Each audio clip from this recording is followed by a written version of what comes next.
오늘 주신 하나님의 말씀은 고린도후서 7장 5절부터 7절까지 말씀입니다. 고린도후서 7장 5절부터 7절 함께 읽겠습니다. 우리가 마게도냐에 이르렀을 때에도 우리 육체가 편치 못하고 사방으로 환난을 당하여 밖으로는 다툼이요 안으로는 두려움이라. 그러나 비천한 자들을 위로하시는 하나님이 디도의 옴으로 우리를 위로하셨으니 저의 온 것뿐 아니요 오직 저가 너희에게 받은 그 위로로 위로하고 너희의 사모함과 애통함과 나를 위하여 열심히 있는 것을 우리에게 구함으로 나로 더욱 기쁘게 하였느니라. 아멘. 우리는 바울이 사도였다는 사실을 알 뿐, 바울이 어떤 식으로 살며 어떤 식으로 사역을 했는지는 생각하려고 하지 않습니다. 의례의 사도 정도 되면 구름 위를 떠다니는 것처럼 살았을 것이다 라고 생각을 하는 듯 합니다. 마치 영화 10개에 나오는 찰턴 헤스턴처럼 하나님에게 뿅 간 그 표정을 가지고 걸어다니는, 그 뿅 간 얼굴을 영화 끝까지 유지하지 않습니까? 그러나 바울의 실제 삶은 그렇지 않았으리라고 봅니다. 바울은 우리가 이제 그를 공식적으로 사도라고 인정하는 것이지만 그 당시에는 그는 선교사였고 순회 설교자였고 독신으로 살았고 또 평생 타지를 찾아다니면서 복음을 전하던 사람입니다. 지금도 타향살이 몇 년인가 손꼽아 생각하니 타향살이를 지금도 서럽게 생각한다면 그때는 오죽했겠습니까? 그러나 바울은 신세 타령 같은 것은 하지 않았습니다. 목회자들이 성도들에게 설교할 때 항상 주의해야 될 것 중에 하나는 성도들의 동정심을 유발시키는 자신의 신세 타령 같은 말을 하려고 하는 것입니다. 내가 목회자가 돼서 팔자에도 없는 고생을 했다느니, 내가 먹지도 못하고 누리지도 못하고 고생하면서 살았다느니, 게다가 우리 가족들도 덩달아 고생했다느니, 이런 얘기를 할 거라면 왜 그 고생을 하고, 그렇지 않습니까? 그 고생을 감당하려고 한다면 말을 하지 말든가, 아니면 그것이 한탄스러우면 다른 직업을 찾아보지 왜 굳이 그 일을 지속하면서 한탄을 하는지 도대체 알 수가 없습니다. 본인이 다른 길을 도모하면 할 수도 있습니다. 어느 누구도 예수님이 코를 꿰어서 그 일이 아니면 살 수 없게 하신 것은 아니에요. 예수님이 베드로에게 내가 나를 사랑하느냐라고 물어보신 것은 어떤 의무를 강조한 것도 아니고 예수님이 베드로에게 어떤 청구권이 있어서 너는 이제 내 사람이고 내가 하라는 대로 해야 된다라고 주장하신 게 아니고 베드로가 과연 예수님을 사랑하는 마음이 있다면 그 길이 얼마나 고통스러울지라도 자기가 기쁜 마음으로 감당할 수 있으리라고 믿고 한 가지만을 타진하신 것입니다. 나를 사랑하느냐? 그 이외의 것을 물어보지 않아서 너는 충성할 것이냐라든가 의리를 지킬 것이냐라든가 내 임무를 완수할 것이냐라든가 이런 식으로 어떤 강요해서 될 수 있는 일이 아니에요. 십자가는 강요해서 질 수 있는 게 아니에요.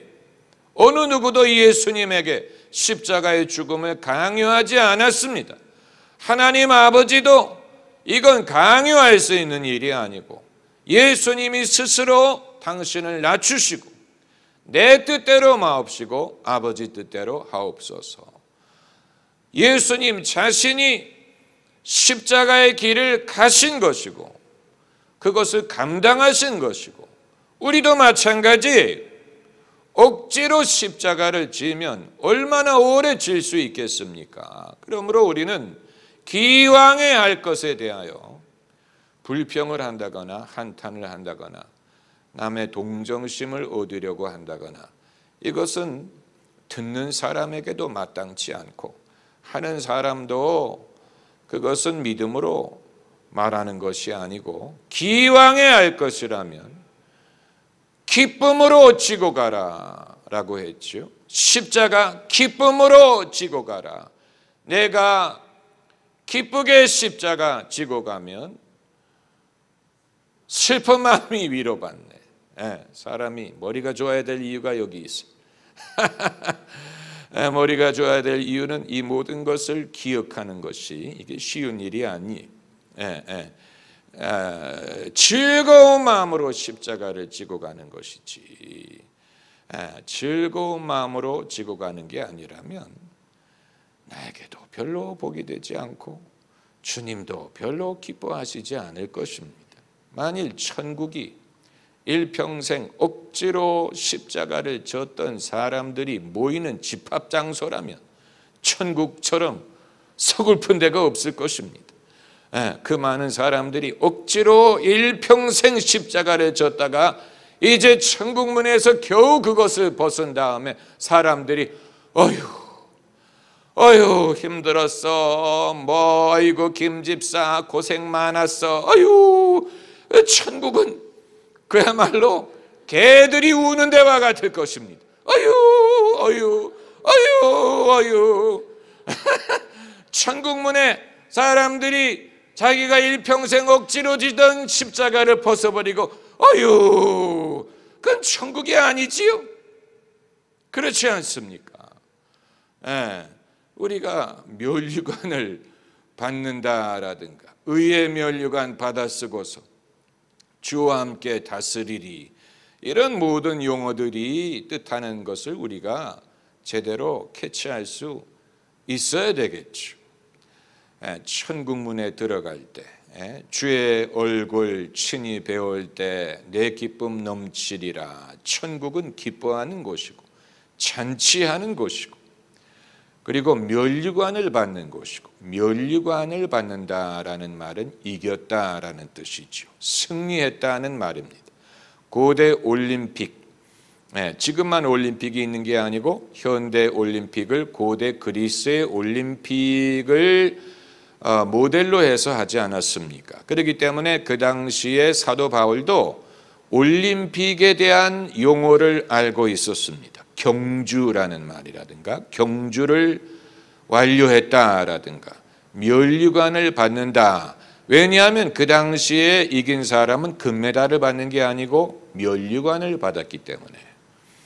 면류관이란 말은 상징적인 용어, 면류관을 받는다라는 말은 승리했다는 말이에요. 승리를 확인해 주는 것입니다. 승리하지 않고 면류관을 받는 것은 의미가 없는 거예요. 승리하지 않은 사람에게 면류관을 위로상처럼, 무슨 위로상처럼 주는 게 아니고 승리를 했기 때문에 면류관이 영광스러운 것이죠. 그리고 십자가를 졌기 때문에 면류관이 영광스러운 것이지, 그게 아니고 그 십자가를 평생 한탄하면서 살다가 겨우 천국문에 들어왔다면 면류관도 본인에게 별로 큰 의미가 없을 것입니다. 그러니까 도마가 예수님, 부활하신 예수님이 정말 예수님인지를 알기 위하여 얼굴을 대조하지 않았고, DNA를 검사하지 않았고, 지문을 감식하지 않았고, 한 가지를 물어봤어요. 그 손에 못자국에 내가 손을 넣어보고 옆구리에 창자국에 손을 넣어보겠다. 아주 이상한 사람도 다 있어요.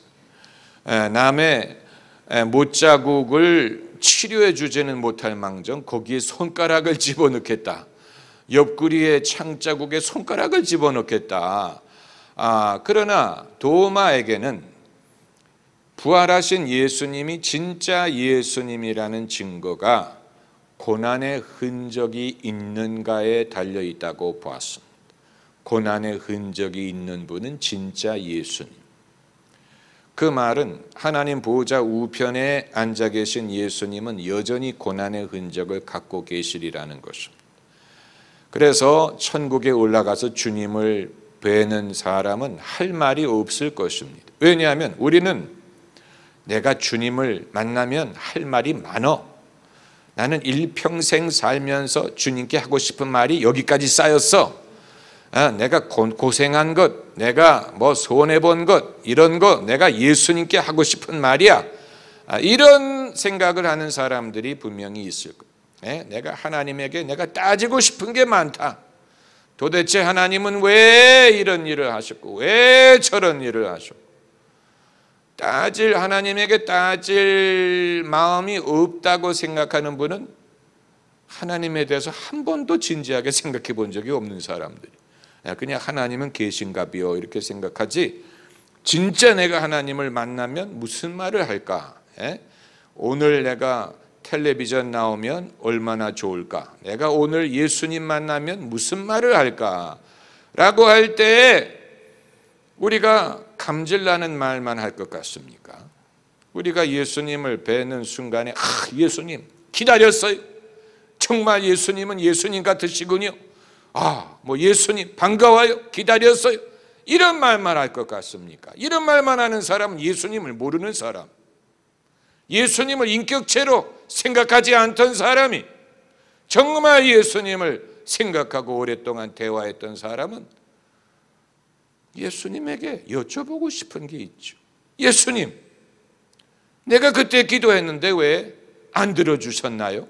예수님, 예수님이 공의로우시다면 왜 예수 믿는 사람들은 늘 고생하면서 살았나요? 왜 북한이 80년이 되도록 통일이 안 되었었나요? 왜 여쭤보고 싶은 게 많아야 정상이. 여쭤보고 싶은 게 없는 사람은 기도해 본 적이 없는 사람이. 그러나 정작 예수님을 만나 뵈면 할 말이 없으리라고 봅니다. 왜냐하면 예수님 손에 못자국과 옆에 창자국이 있을 것이기 때문에, 그것을 보면 예수님도 편하게 누릴 것 누리고 편하게 사시다가 여기 오신 게 아니었구나. 예수님이 왜 당신을 따르려는 자도 자기 십자가를 져야 된다고 하셨는지를 그제서야 알고, 나는 그동안에 내 팔자가 사납고 하나님이 불공평하고 이렇게 해서 내가 고생했던 것이라고 생각했던 것이 어떻게 보면 내 몫의 십자가였겠구나. 내가 그 십자가를 지었기 때문에 예수님 앞에 섰을 때 반가이 뵐 수 있는 것이구나. 그제서야 깨닫게 될 것입니다. 왜냐하면 동질성이 있기 때문에. 예수님도 그렇게 영광의 자리에 이르신 것처럼 우리도 그 고난을 잘 통과해서 이 자리에 올 수 있었구나. 이렇게 해서 예수님이 영광을 받으신 것처럼 내가 면류관을 받을 수가 있는 것이구나. 그때 가면 깨닫게 될 것입니다. 그때 가면 깨닫게 될 것입니다.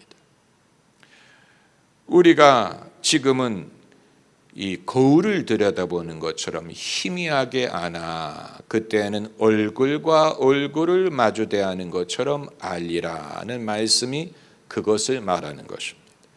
왜 거울을 들여다보는 게 희미합니까?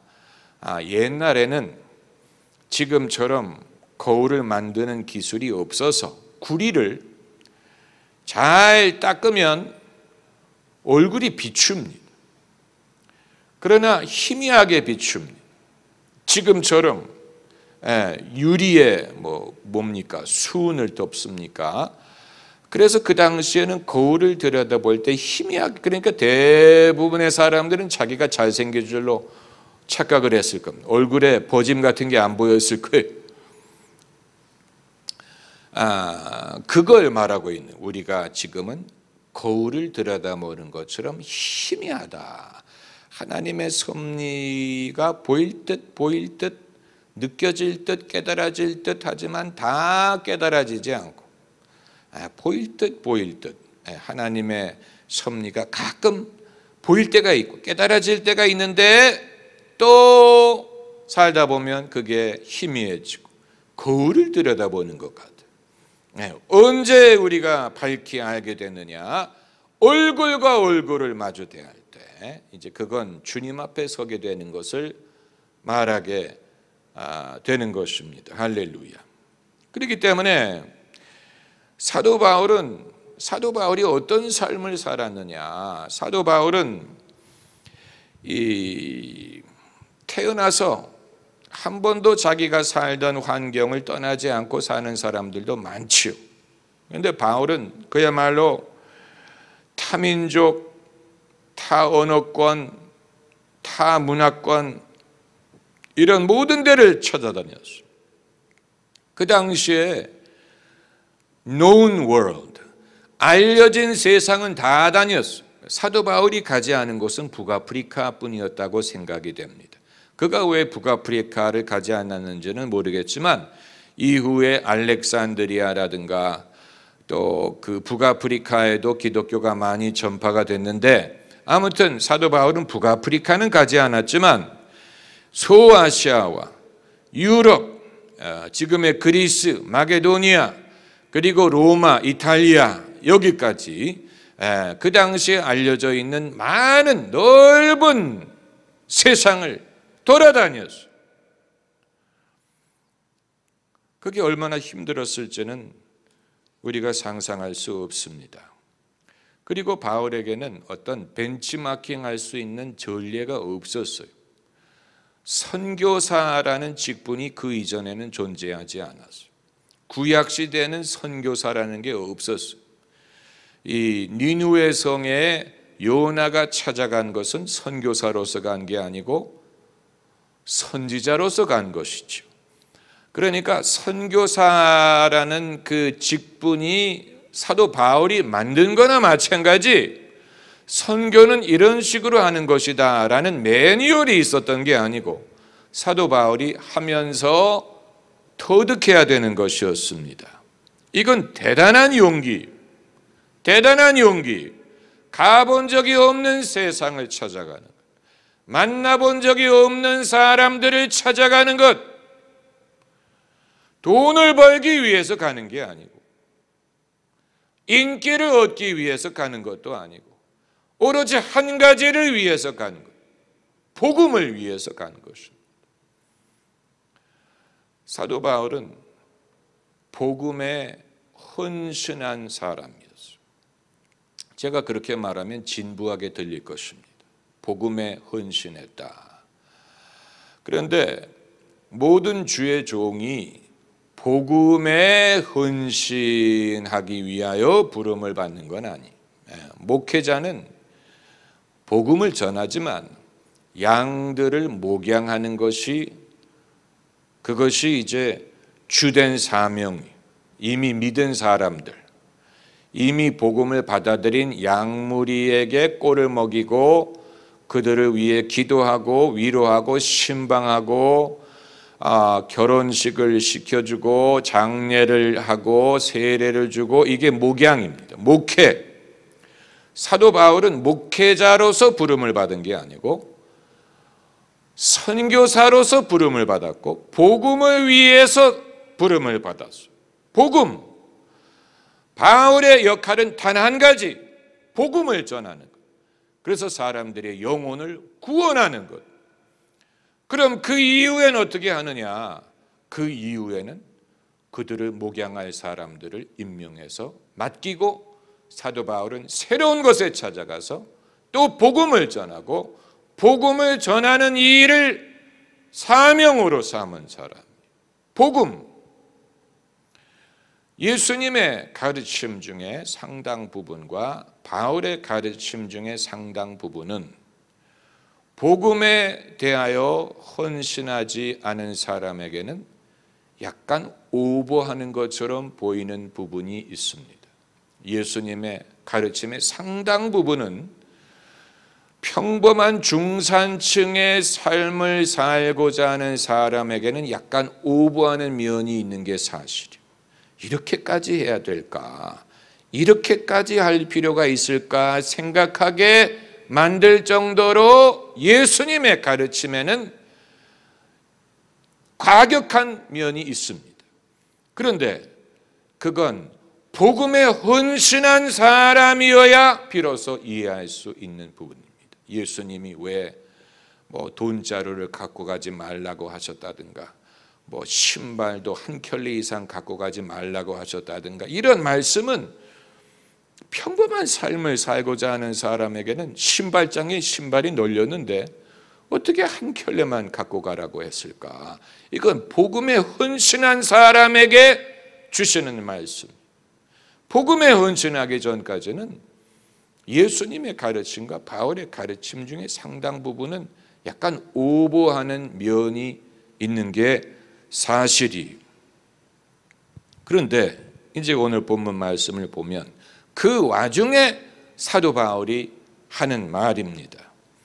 5절에 우리가 마게도냐에 이르렀을 때에도, 이것이 몇 번째로 마게도냐에 갔을 때 얘기를 하는 것인지는 잘 모르지만 첫 번째는 아니었을 것이라고 봅니다. 왜냐하면 이미 고린도 교회가 설립되어 있는 상황을 말하는 것이기 때문에 이미 유럽이 복음화된 후의 일이, 그렇기 때문에 첫 번째로 유럽에 갔을 때를 말하는 것이 아니고 두 번째나 세 번째 마게도냐를 방문했을 때를 말하는 것으로 보입니다. 그런데 마게도냐에 이르렀을 때에도 우리가 육체가 편치 못하고 사방으로 환난을 당하여 밖으로는 다툼이요 안으로는 두려움이라. 사도 바울 같은 사람도 선교 활동을 하면서 육체가 편하지 않았다라는 말을 합니다. 마음이 편하지 않았다고 말하지 않았어요. 육체가 편하지 않았다고 했어요. 육체가 불편한 것은 참아야 되는 것 아닙니까? 그러나 바울이 말하는 거예요. 육체가 편하지 않았다. 이게 무슨 뜻인지는 구체적으로 알 수 없어요. 육체가 편하지 않았다라는 말이 무슨 말일까? 이 거처할 때가 마땅하지 않았다라는 말일까? 아니면 기후가 맞지 않아서 몸이 적응을 못했다라는 말인가? 물을 가렸다는 말인가? 밤에 잠을 잘 자지 못했다는 말인가? 소화가 안 됐다는 말인가? 음식이 맞지 않았다는 말인가? 무엇을 말하는 것인지는 모르지만 사도 바울 같은 사람도 새로운 선교지를 찾아갔을 때 고충을 말하면서 제일 첫 번째로 말한 것이 육체가 편하지 않았다. 그러니까 우리가 육체가 불편한 것은 무시해도 되는 게 아니. 그건 작은 문제야. 그건 의지가 없어서 그러는 거야. 그것도 감당하지 못하고 어떻게 하나님을 하려고 해. 이렇게 넘어갈 수 있는 게 아니라는 얘기. 몸이 아프면 의지가 없어집니다. 여러분도 그렇지 않습니까? 어디가 아프면 늘 생각하는 게 뭡니까? 아픈 부분만 생각이 나. 아픈 데만 생각이 나. 그게 자꾸 느껴져.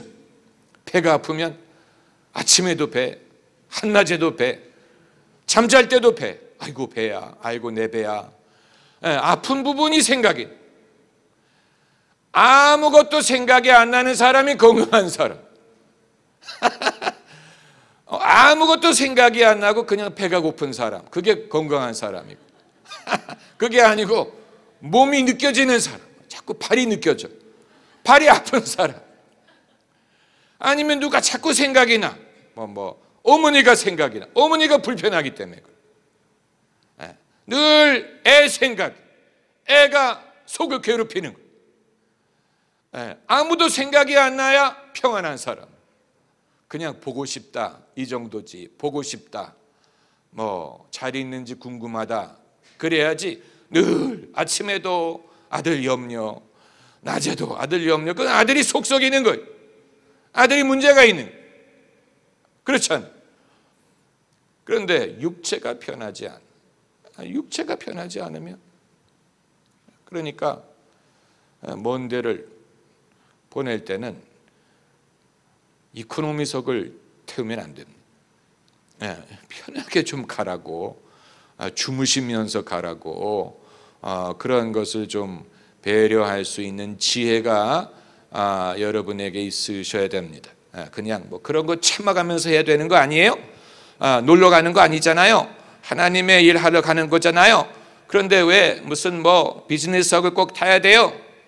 육체가 불편하면 의욕이 안 생겨. 가서 병이 들어요.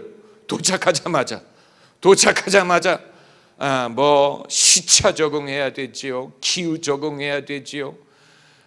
뭐 아는 사람 없지요. 그럼 얼마나 서글프겠습니까? 사기가 꺾이죠. 사기가 꺾입니다. 아무튼 사도 바울이 육체가 편하지 못하고 사방으로 환난을 당하여 밖으로는 다툼이요 안으로는 두려움이라. 그러니까 바울도 두려움이 있었다는 얘기입니다. 다만 내색을 하는 것이지요. 아버지와 어머니의 차이점이 있다면 어머니는 두려움을 표현하고 아버지는 그렇게 할 수가 없는 처지. 왜냐하면 처자식을 먹여 살리고 지켜야 되기 때문에 아버지는 겁이 나도 내색을 하면 안 돼. 왜냐하면 아버지가 겁을 내색하면 가족들은 완전히 패닉하기 때문에 그런 차이가 있죠. 애들은 뭐 처음에 시작할 때부터 끝날 때까지 불평해도 됩니다. 언제 도착해요? 우리 이제 다 왔어요. 뭐 엄마 나 발 아파, 뭐 졸려. 애들은 그래도 돼. 그러나 아버지는 그렇게 할 수 없어. 아버지는 처자식을 돌봐야 되기 때문에 사도 바울도 사도이고 지도자이기 때문에 그 당시에 이것을 말한 것은 아니었을 것입니다. 이후에 상황이 개선된 후에 고린도 교회에 편지를 하면서 그때 상황을 말하는 것입니다. 밖으로는 다툼이요 안으로는 두려움이라. 그런데 6절에 그러나 비천한 자들을 위로하시는 하나님이 디도의 오므로 우리를 위로하였으니. 이 구절만 읽으면 디도가 바울에게 상당히 아주 중요한 존재였는가 보다. 두 사람이 서로 사랑했나? 디도가 바울에게 그렇게 중요한 존재였을까? 그래서 디도가 오므로 바울이 위로를 받았다고 말하는 것일까? 성경에 대한 해석과 이해가 필요한 이유가 바로 여기 있습니다. 디도는 이미 바울의 팀 멤버예요. 그렇기 때문에 디도가 도착하는 그 자체가 새삼스럽게 바울에게 위로가 됐으리라고 볼 수는 없습니다. 그렇기 때문에 디도의 오므로 하나님이 우리를 위로했다는 말을 이해하려면 7장, 8장, 9장에 걸쳐서 사도 바울이 말하는 것을 파악해야 됩니다. 그래서 그 8장 2절 말씀을 보면 그 실마리가 있습니다. 8장 2절을 보면 환난의 많은 시련 가운데서 저희 넘치는 기쁨과 극한 가난이 저희로 풍성한 연보를 넘치도록 하게 하였느니라. 어떤 단어가 등장합니까? 연보라는 말이 등장합니다. 그러니까 바울도 드러내놓고 말을 할 수가 없는 거예요. 바울도 헌금이라는 단어를 함부로 쓰기 민망한 거예요. 디도가 도착함으로 위로를 받았다는 말은 디도를 통해서 전달한 고린도 성도들의 연보를 받고 위로를 받았다는 말을 하는 것입니다. 그렇기 때문에 8장, 9장에 걸쳐서 계속해서 연보에 대한 말씀이 나옵니다.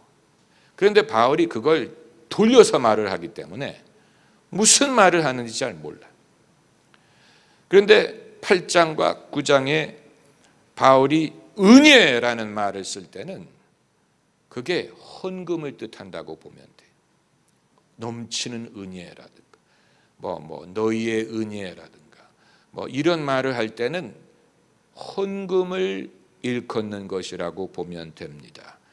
그래서 20절, 8장 20절에 또 이것을 조심함은 우리가 맡은 이 거액의 연보로 인하여, 거액의 연보라고.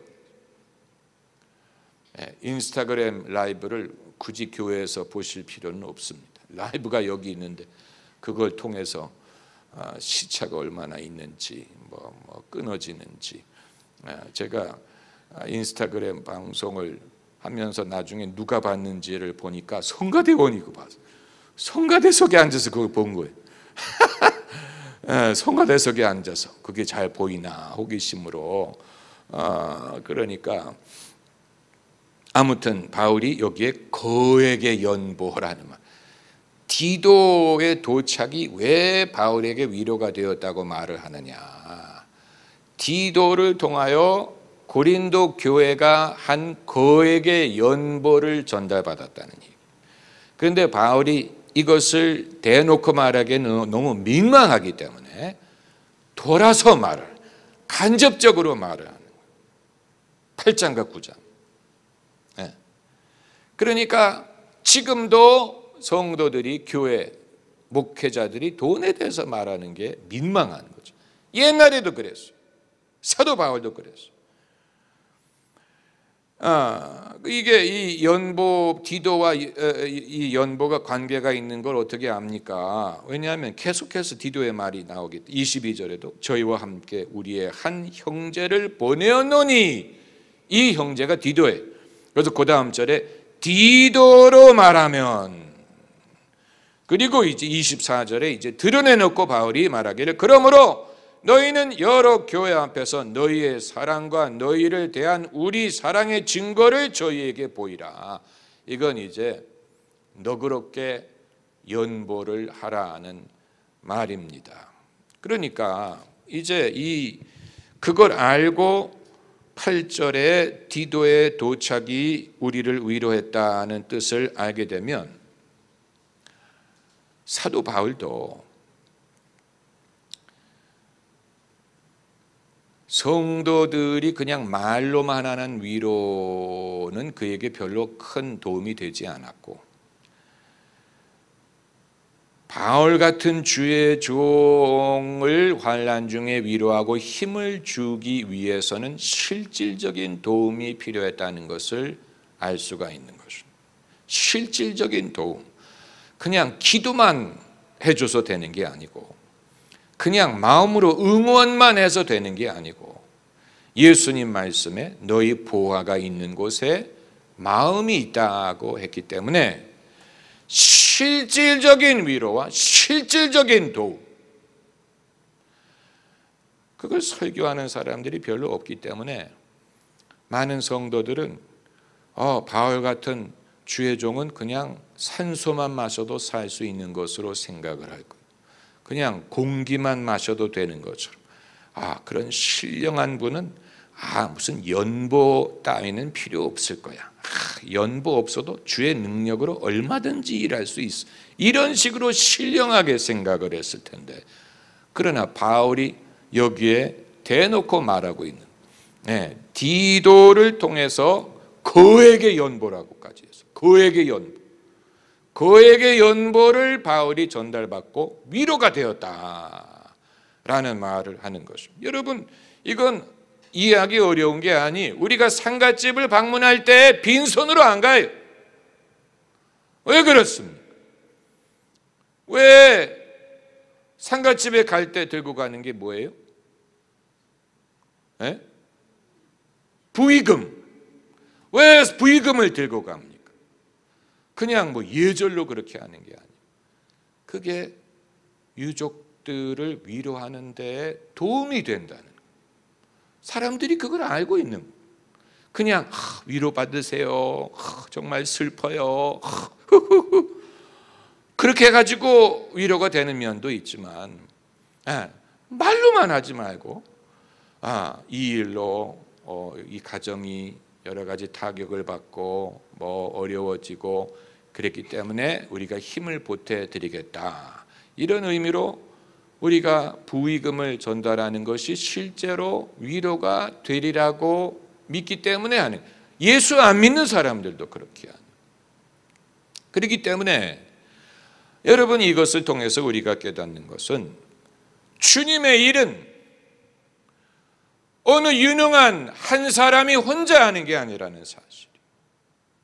바울 한 사람이 있으면 돼. 바울 혼자 할 수 있어가 아니에요. 이건 여러 명이 같이 해야 되는 일. 다만 다 같이 갈 수 없기 때문에 바울을 보냈지만, 그러나 바울이 하는 일에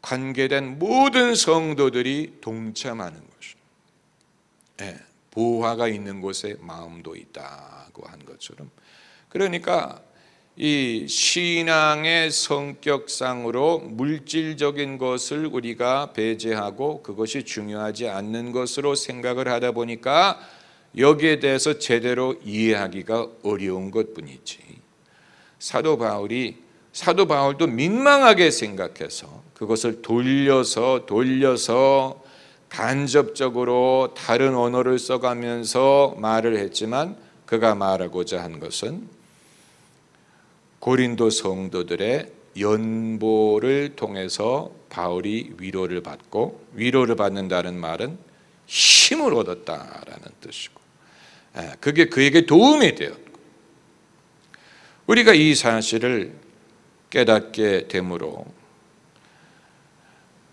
이 세상에서 하나님의 일을 하고 복음을 전하는 일에 있어서 어떤 실질적인 도움이 필요할 것이고, 우리가 그 일에 어떻게 그 도움과 위로를 줄 수 있는지를 깨달을 수가 있는 것입니다. 할렐루야. 기도하십시다.